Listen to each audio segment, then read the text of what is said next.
this is loose. Here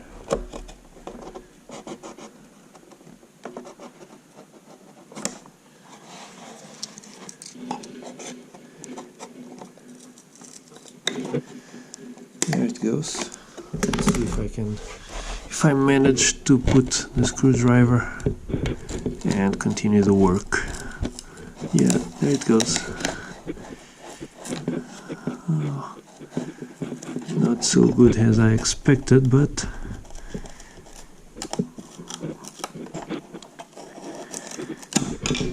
well, I have to replace that.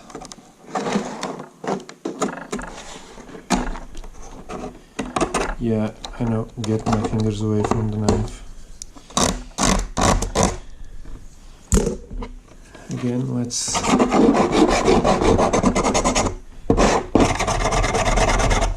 give it a little sand.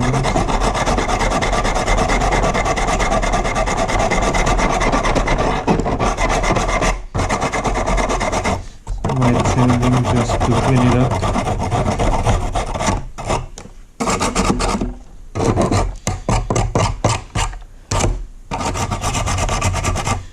Yep.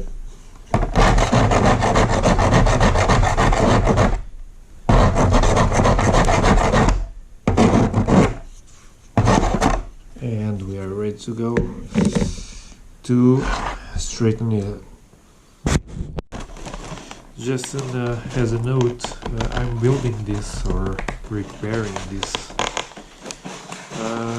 without the plans. I only have the instructions. It's quite a lot more difficult because,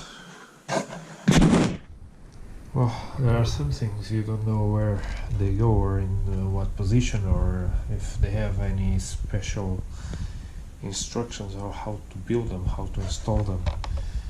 For example, the horizontal stabilizer. The only thing I have is this as a plan, and well, I don't think I can get it from here. Maybe if I go to the plans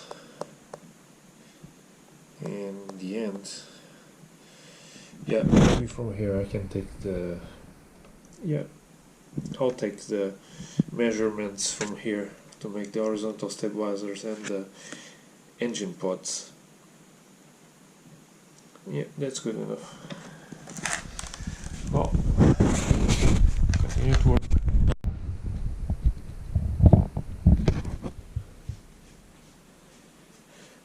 So I have here some 5-minute epoxy.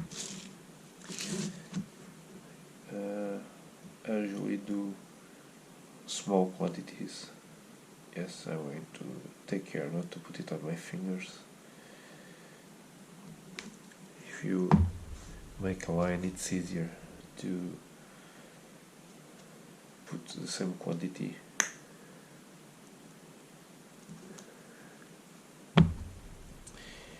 And I'm going to use some microfibers that really add to resistance and to strength. It's like micro mild fiberglass fibers. So this stuff is nasty, so you do not want it to make dust.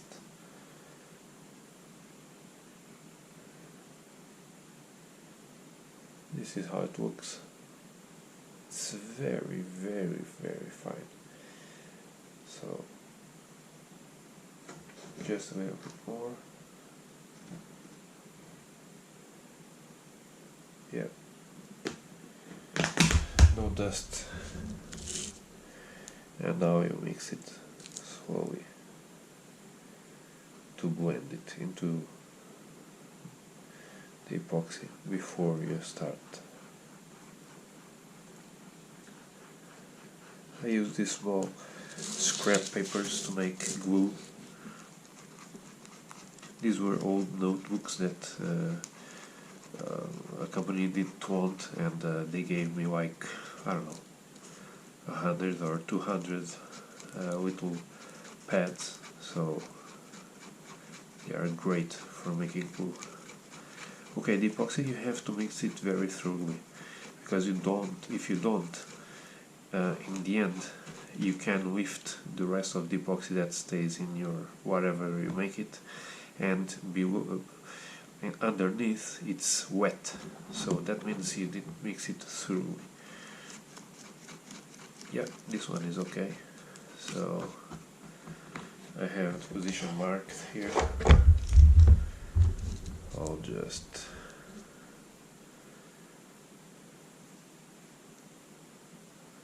spread it evenly.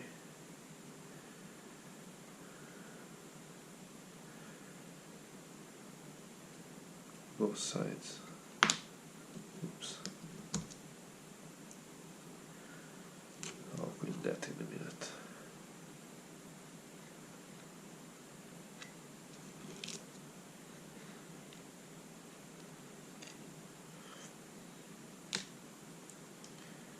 Okay, let's check again. That's the position. And that is okay.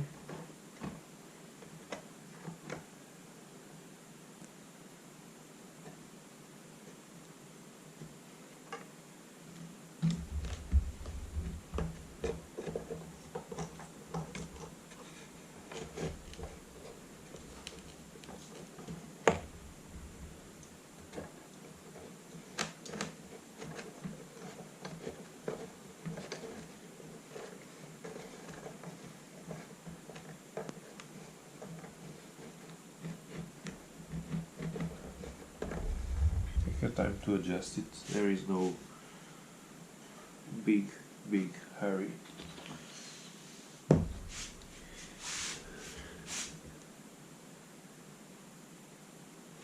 It will only start to set in about 2 or 3 minutes, so you have your time. Yeah, that one is on its place.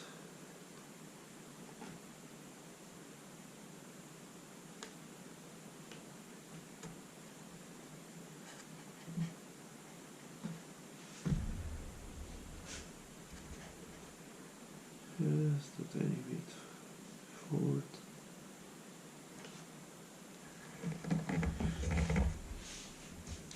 And that's it. The main part, it's done.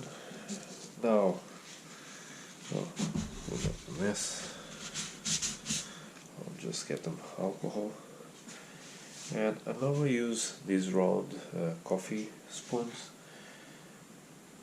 You can buy them, or you can either also ask for at the bar or the coffee shops. They usually give you some, and in time you are going to get your stock. Lighters to the top.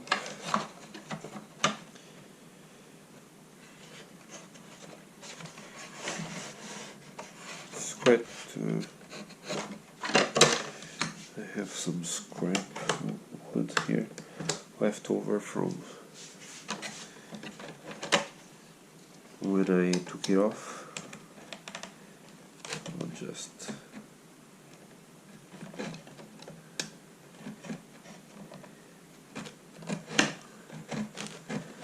it's just some fibers, but it's enough to get it higher than its position and don't line up with the fuselage sides. So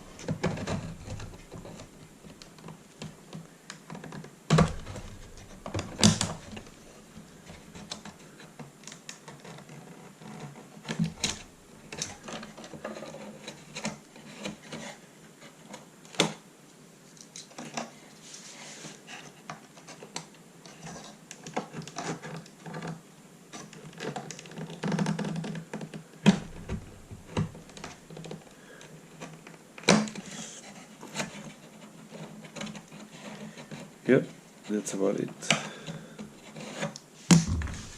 Let's see. Oh yeah, much better.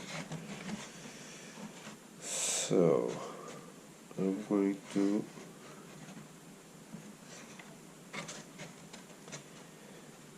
glue that in place with some cyano.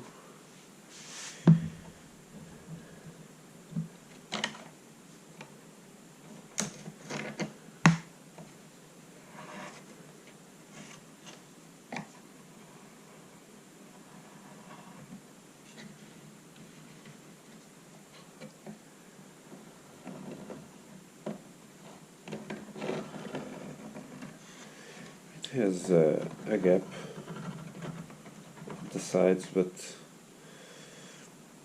the doublers are glued, so there is really not much I can do, because if I start correcting every error this kit has on the previous owner build, well, I'll just take it all apart and start again, but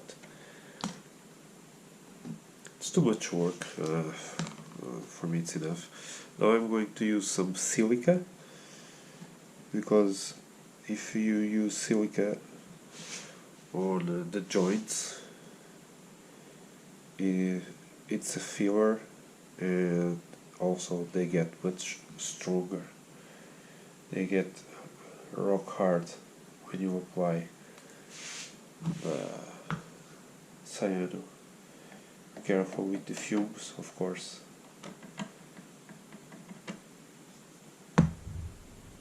Especially when you use accelerator. I'm not a fan of using accelerator because it makes the cyano brittle, but sometimes it comes in handy for tech gluing something, or to speed up something you have to glue in an awkward position.